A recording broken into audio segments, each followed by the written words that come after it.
Hey sweet friends, welcome back to my channel. Welcome if you are new here. My name is Bethany. Here on my channel you can find cleaning motivation, lifestyle videos, homemaking videos, all the things. Today's video, I'm actually just kind of bringing you along with me for the day. I have some canning to do, I want to bake, and then I also have a really yummy recipe I'm going to share with you guys as well. So I'm kind of just taking you along for a day in the kitchen and some homemaking motivation. So if you like videos like this, please leave it a big thumbs up. I really love sharing the canning and the cooking with you guys. I've really found a new love for the whole canning and preserving food.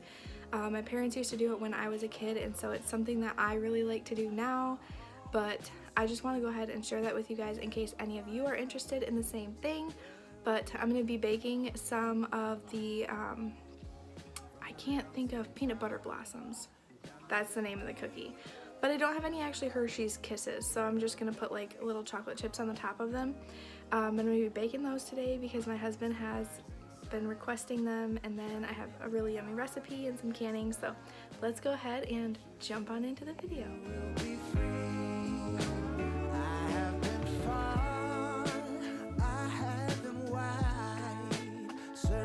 Okay, so for this recipe, you're gonna need one medium yellow onion.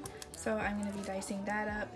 And then you need a zucchini. It calls for 2 zucchinis, but I'm not gonna be using 2 today because I only have 1. And then you need your ground turkey, and I just have it sitting in here because it was unthawing. So I'm gonna go ahead and chop these up, and then I'm gonna go ahead and just get those in the pan.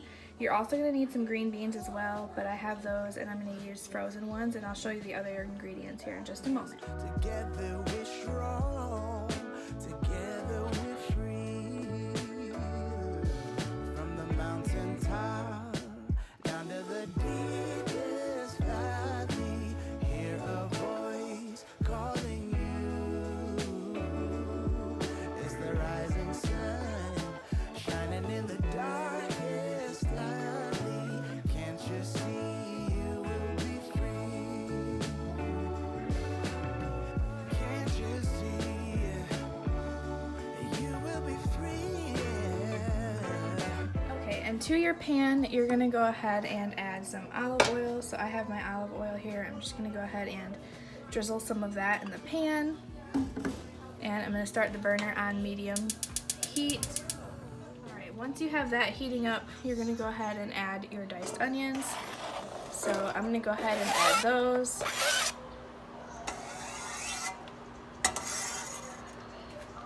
And then I'm gonna let those saute a little bit before I put the ground turkey in. So I'm just gonna let those saute while I cut up the zucchini, and then we'll add the ground turkey.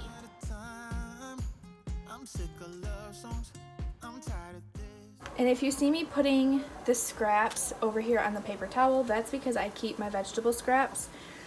Any of like the ends to the zucchini or the onions, I keep those and I make homemade vegetable broth with them.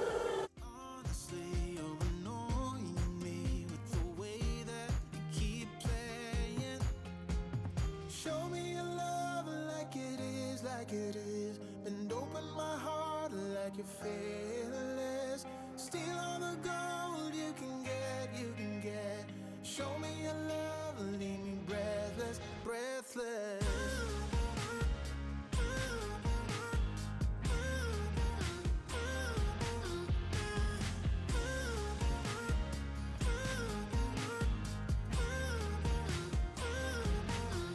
I'm out of patience, I'm out of feels, but I guess I'm waiting around for something real. I'm going crazy, like what's the deal? 'Cause I want you to show me what you feel. You're watching me like you want me, but you're still holding back, still holding back. Honestly, you're annoying me with the way that you keep playing. Show me your love like it is, like it is. Bend open my heart like you're fearless. Steal all the gold you can get. Show me your love, leave me breathless, breathless.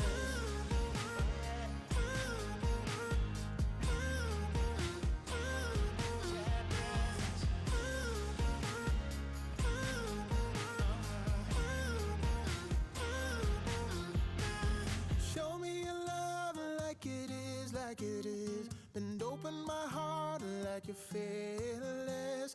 Steal all the gold you can get, you can get. Show me your love, leave me breathless, breathless. Okay, and so like I had mentioned, I take all my scraps here, and I have a baggie that I keep in the freezer.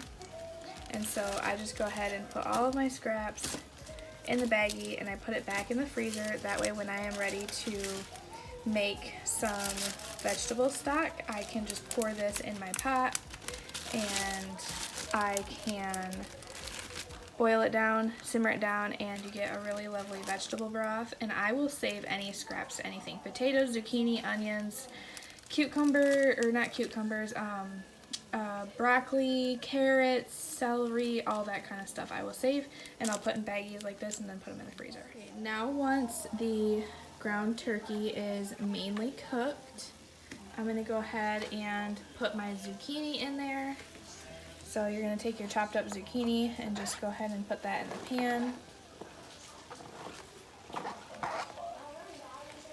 Okay, I did forget to say you have to add the green beans. You can see my green beans in there. You can do fresh. I did frozen because that's all I have on hand, and I'm making this recipe with things I have on hand. I'm also using a can of diced tomatoes. You're supposed to use fire roasted tomatoes. It gives it an extra flavor, but you don't have to if you don't have that. I will leave the original recipe linked down in the description box. It was by Julia Paccio, if I am even saying her name right. I hope I am.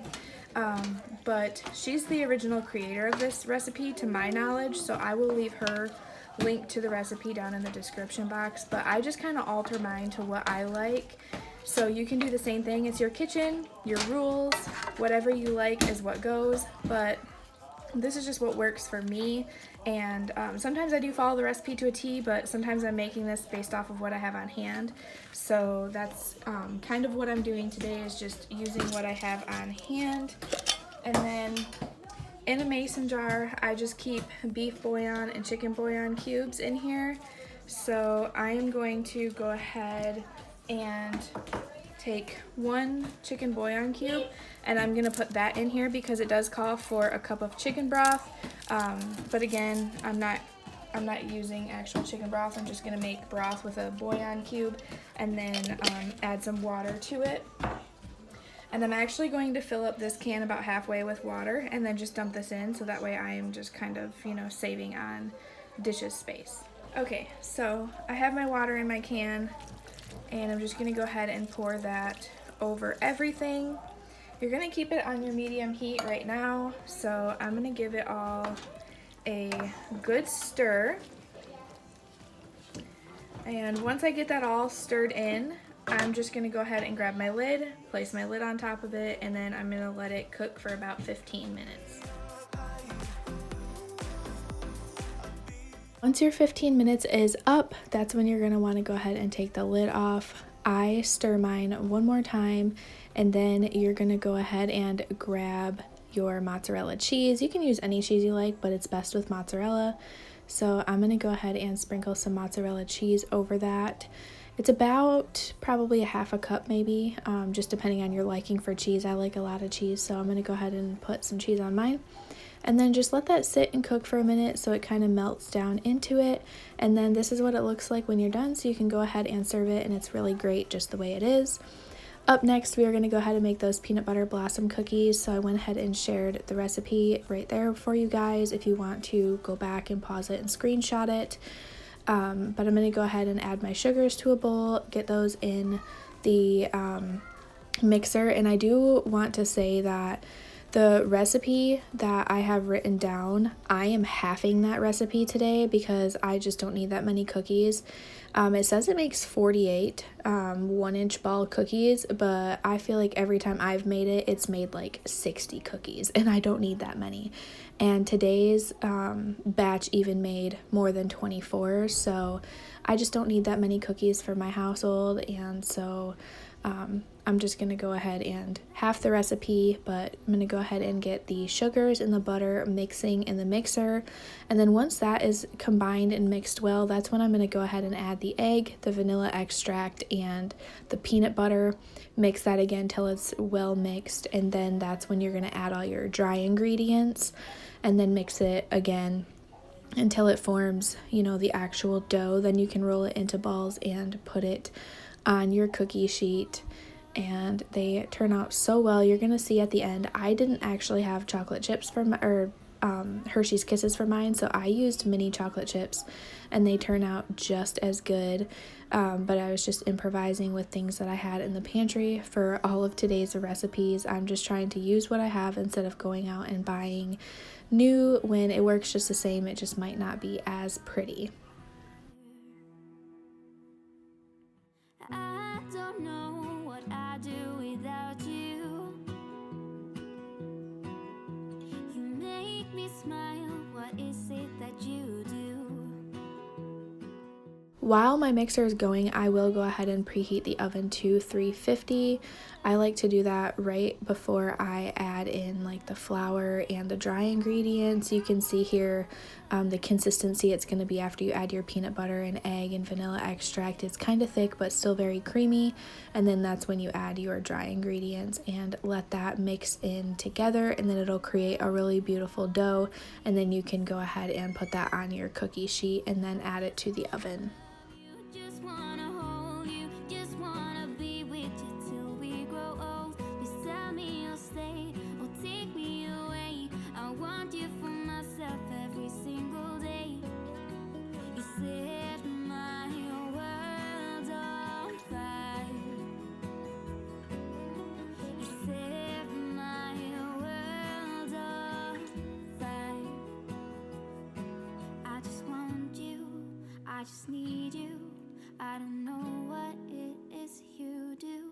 I just want you, I just need you. I don't know what it is you do. So this step is actually optional. If you have the Hershey's Kiss, you don't actually have to press it down with a fork, but because I didn't have the Hershey's Kisses, I just had mini chocolate chips. I figured it was going to be easier for me to press the chocolate chips into the cookie if they were a little bit flattened. So I'm just going to go ahead and take my fork, give them a good crisscross on the cookies, and then sprinkle some sugar over the top. You're supposed to roll the dough balls in sugar, but I prefer just sprinkling it on the top. Again, it's your kitchen, so do whatever fits you best.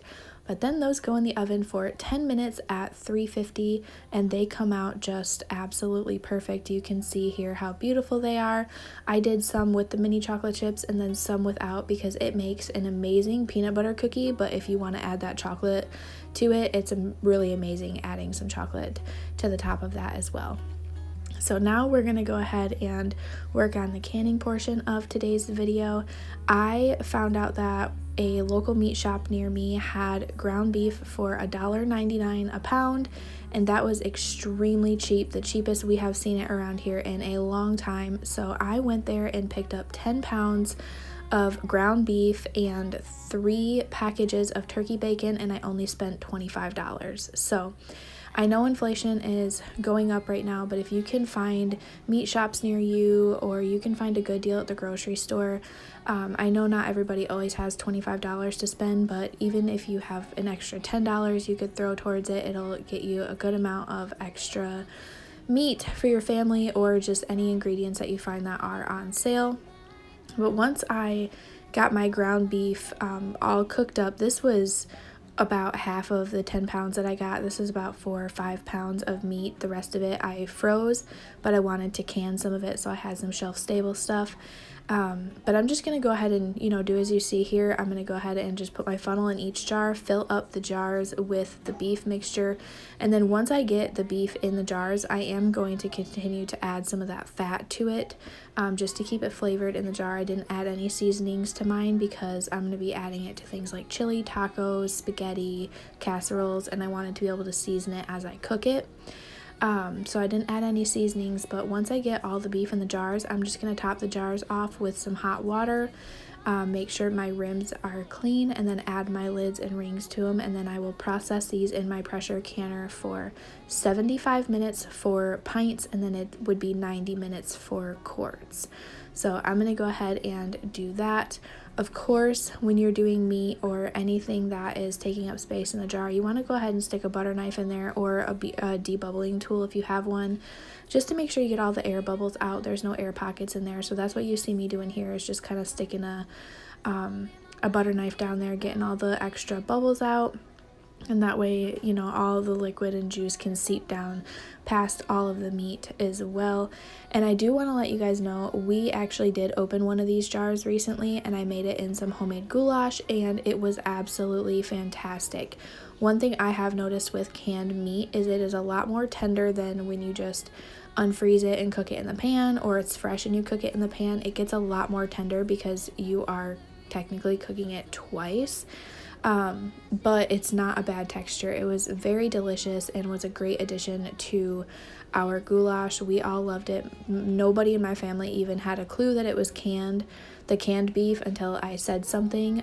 So it was really great, but this is your after shot. It is so beautiful and so yummy.